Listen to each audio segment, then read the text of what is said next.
Hey everyone, welcome back to another YouTube video. Today I'm going to show you guys how to enable two-factor authentication on Facebook. This adds an extra layer of security to your account, so even if someone knows your password, they won't be able to log in without your code.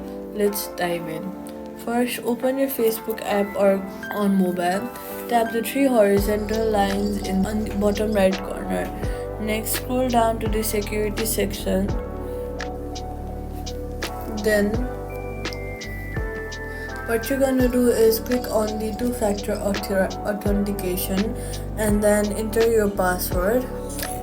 After that, what you'll have to do is Facebook gives you several options. You can use an authentication app like Google Authenticator, or 30 receive a code through SMS, or use a security key.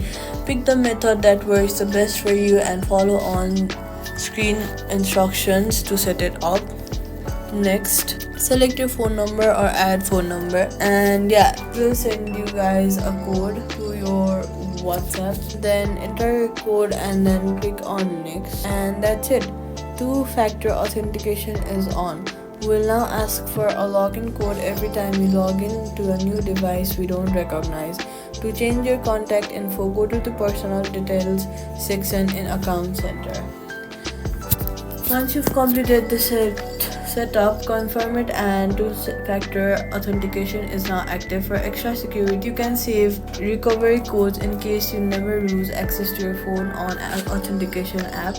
And that's it. Your Facebook account is now much more secure, and if you found this guide helpful, make sure you hit the like button in this video, subscribe, and then don't forget to comment down on my video for more quick tips to keep your online account safe. Thank you guys so much for watching, and I'll see you guys in the next one.